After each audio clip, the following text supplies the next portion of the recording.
बिस्मिल्लाहिर्रहमानिर्रहीम। अस्सलाम वालेकुम डियर स्टूडेंट्स, होप सो कि आप सब खैरियत से होंगे। डियर स्टूडेंट्स, मैं हूं आपका फ़िज़िक्स इंस्ट्रक्टर अदनान अली। आज हम पढ़ेंगे सेकंड ईयर फ़िज़िक्स का चैप्टर नंबर 16 का topic AC through inductor. So first of all we have to know about inductor कि इंडक्टर क्या है। हमने एक इंडक्टर को एसी सोर्स से कनेक्ट कर देना है और हमने देखना है कि जो एसी के कंपोनेंट्स हैं, यानी कि हमारे पास एसी वोल्टेज और एसी करंट, ये किस तरह बिहेव करते हैं। इस टॉपिक में हमने ये देखना है कौन सी चीज़ लीड करती है, कौन सी चीज़ लैग करती है और इसमें पावर डिसिपेशन क्या होती है, ये हम आज देखते हैं। तो सबसे पहले हमें पता होना चाहिए कि इंडक्टर क्या है। सो इंडक्टर को हम कॉइल भी कहते हैं, इंडक्टर को हम चोक भी कहते हैं, इसके अलावा इंडक्टर को हम रिएक्टर भी बोलते हैं। इसको बेसिकली डिफ़ाइन करें तो इंडक्टर क्या है, ये कैसा कंपोनेंट होता है जो क्या करता है, ये एनर्जी को स्टोर करता है मैग्नेटिक फील्ड के अंदर। मैग्नेटिक फील्ड में एनर्जी को स्टोर करता है जब करंट उसमें से फ्लो कर रहा होता है, ठीक है।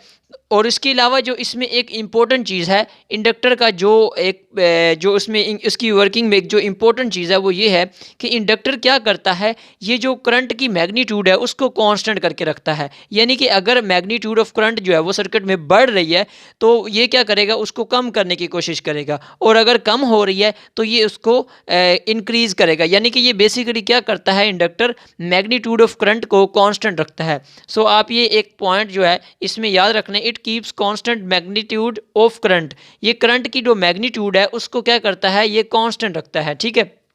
अच्छा, हमने करना क्या है कि एक एसी सोर्स के एक इंडक्टर के अक्रॉस हमने क्या लगा देना है, एसी सोर्स। ये इंडक्टर बेसिकली क्या होता है, इट इज़ जस्ट लाइक हमारे पास वायर। ये आपके पास अगर एक कॉइल है, ठीक है, सिंपल, तो इसको अगर आप सोलेनाइड की फॉर्म में इस तरह वाइंड कर दें तो ये हमारे पास क्या बन जाती है, इंडक्टर बन जाती है, ठीक है।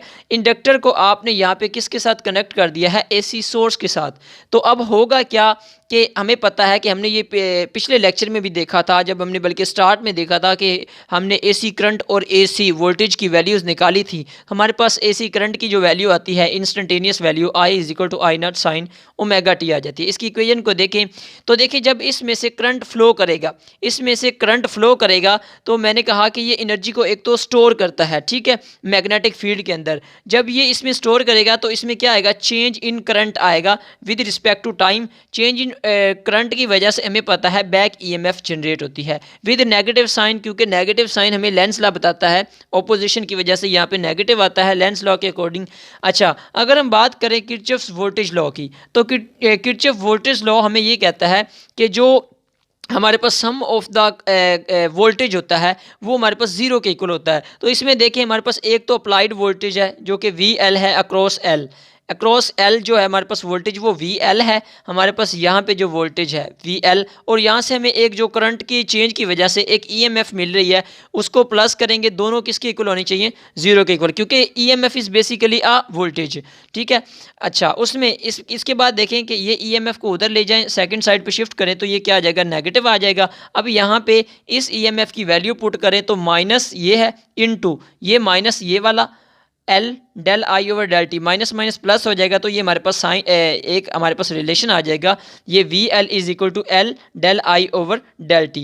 अब ये जो हमारे पास ये L है, ये यहाँ पे है इंडक्टेंस, ठीक है। इसकी वैल्यू अगर हम कांस्टेंट कंसीडर करें तो यहाँ पे क्या आ जाता है, हमारे पास VL और del I/del T का रिलेशनशिप आ गया है। इसका मतलब है चेंज इन करंट जो है वो हमें यहाँ पे क्या प्रोवाइड कर रहा है, ये हमें वोल्टेज अक्रॉस इंडक्टर प्रोवाइड कर रहा है। इसका मतलब है कि अगर हम स्लोप लें करंट की विद रिस्पेक्ट टू टाइम तो वो हमें क्या देगा, वो हमें वोल्टेज देगा अक्रॉस द इंडक्टर।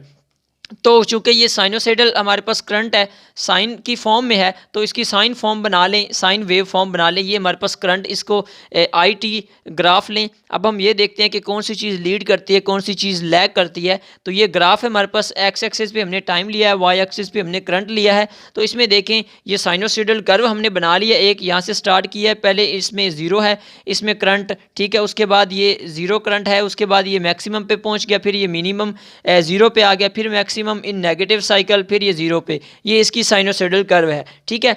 अच्छा, इसके साथ हम स्टडी कर रहे हैं आई के साथ वोल्टेज। और ये इसकी कर्व कैसे आई है, क्योंकि मैंने कहा कि ये जो करंट की स्लोप है वो हमें वोल्टेज देगी। तो सबसे पहले आपने यहाँ पे स्लोप ड्रॉ करते जाना है और आपने यहाँ से ये जो ग्राफ बनाते जाना है। तो देखिए यहाँ पे स्लोप, अगर क्योंकि स्टार्ट में करंट यहाँ पे है, इसकी स्लोप लें तो ये देखिए यहाँ पे ये स्लोप मिल रही है मैक्सिमम। स्लोप क्या मिल रही है? मैक्सिमम। मैक्सिमम स्लोप है तो जिसकी वजह से करंट क्या है, करंट की वैल्यू मैक्सिमम है, सॉरी वोल्टेज की वैल्यू क्या है, मैक्सिमम है। क्योंकि करंट की वजह से, जो स्लोप की वजह से करंट की जो स्लोप है वो हमें वोल्टेज देगी। ये स्लोप मैक्सिमम है तो इसका मतलब है वोल्टेज मैक्सिमम है। फिर यहाँ पे देखें, जब करंट मैक्सिमम पे पहुँच गया है तो यहाँ पे स्लोप देखें ज़ीरो है। स्लोप जो है ज़ीरो है, इसका मतलब है वोल्टेज की वैल्यू यहाँ पे क्या आ गई, ज़ीरो। यहाँ पे जब करंट मैक्सिमम है वोल्टेज क्या आ गया है, ज़ीरो। उसके बाद फिर अगेन यहाँ पे आ गया, फिर अगेन हमारे पास यहाँ पे देखें ये स्लोप मैक्सिमम मिल रही है। स्लोप मैक्सिमम मिल रही है तो इसका मतलब क्या है, हमारे पास करंट मैक्सिमम है। यहाँ पे क्या, सॉरी वोल्टेज क्या आ गया, मैक्सिमम। क्योंकि स्लोप मैक्सिमम तो वोल्टेज की वैल्यू मैक्सिमम होगी। अगेन जो है यहाँ पे देखिए स्लोप मिनिमम है, ज़ीरो है, तो यहाँ पे क्या आ गया, वोल्टेज ज़ीरो आ गया। फिर अगेन ये ज़ीरो है, इसमें ये देखें तो मैक्सिमम हमें स्लोप मिल रही है, तो इसका मतलब है मैक्सिमम वोल्टेज मिल रहा है। तो इसमें ये हमारे पास आई का आ गया और इसमें ये वी का आ गया। इन दोनों को उठा के अगर हम एक इसकी यानी कि एक डायग्राम के अंदर इन दोनों को बना के देखें तो इसमें ये देखें, ये जो ग्रीन है, ये हमने जो है ग्रीन हमारे पास क्या है, करंट है, जबकि ये जो रेड है ये हमारे पास क्या है, ये सेम। यहाँ पे मैंने इन दोनों को कंपोजिट फॉर्म में लिख दिया है, दोनों की एक वेव, एक फिगर के अंदर हमने एक ग्राफ के अंदर दोनों को कंपोजिट कर दिया है।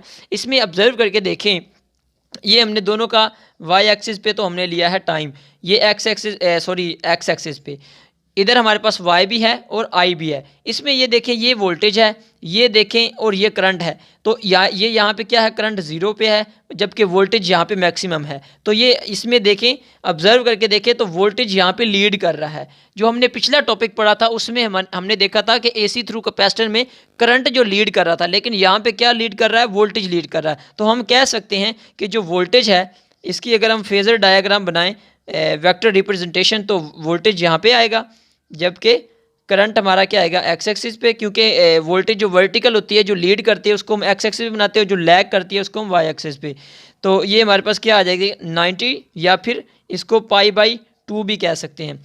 ठीक है, तो ये विद 90 डिग्री जो है वो वोल्टेज लीड कर रहा है, जबकि करंट क्या कर रहा है, यहाँ पे लैग कर रहा है। ठीक है, अब हम इसमें देखते हैं कि पावर डिसिपेशन को देख लेते हैं, और इसके अलावा इसमें हम ये देख लेते हैं कि हमारे पास जो इंडक्टर की रिएक्टेंस है उसकी क्या वैल्यू है। पहले हम देखते हैं पावर डिसिपेशन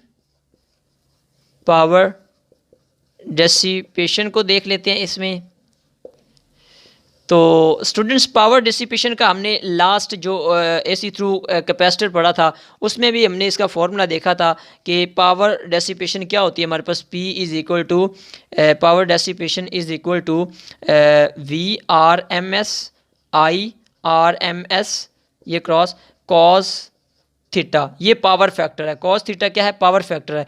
इसमें भी देखें 90 का एंगल है, थीटा 90 है, थीटा 90 है, तो पावर डेसिपेशन क्या आ जाएगी हमारे पास, VRMS multiply IRMS cos 90। Cos 90 हमारे पास क्या होता है, ज़ीरो, तो पावर डेसिपेशन क्या आ गई, ज़ीरो। तो हम कह सकते हैं the power dissipation across the pure inductor is equal to zero. ठीक है, हमारे पास कैपेसिटर में भी ज़ीरो आई थी, जबकि इंडक्टर में भी ज़ीरो आई है, और मैक्सिमम किस में थी, रेजिस्टर्स के अक्रॉस हमारे पास जो थी पावर डेसिपेशन मैक्सिमम आई थी। इसके बाद ये हम देख लेते हैं कि हमारे पास जो इसमें इंडक्टर की रिएक्टेंस है उसका क्या रिलेशन है, रिएक्टेंस ऑफ इंडक्टर, रिएक्टेंस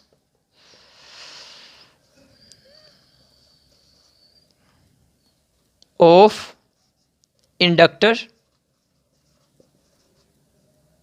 तो इसका हमारे पास क्या फॉर्मूला होता है, XL से इसको डिनोट करते हैं, is equal to omega L. Omega किसके इक्वल होता है, 2πf के इक्वल होता है। तो XL क्या आ गया, यहाँ पे 2πf पुट कर दें तो क्या आ गया हमारे पास यहाँ पे ये। तो इसमें देखें जितनी फ्रिक्वेंसी कम होगी उतना कम ये हमारे पास रिएक्टेंस होगी इंडक्टर की, और हमें पता है कि जो हमारे पास इंडक्टर की रिएक्टेंस है बेसिकली वो क्या है, करंट के फ्लो में रेजिस्टेंस है। तो जितनी फ्रिक्वेंसी कम होगी उतनी रिएक्टेंस कम होगी, मतलब उतनी रेजिस्टेंस कम होगी, उतने बेटर्स ये हमें रिजल्ट्स देगा। ठीक है, तो that was all about AC through inductor and hope so कि ये आपको अच्छी तरह से समझ आ गया होगा। अगर फिर भी कोई प्रॉब्लम कोई क्वेश्चन हो तो आप कमेंट बॉक्स में पूछ सकते हैं। अपना बहुत बहुत ख्याल रखिएगा। अल्लाह हाफिज़।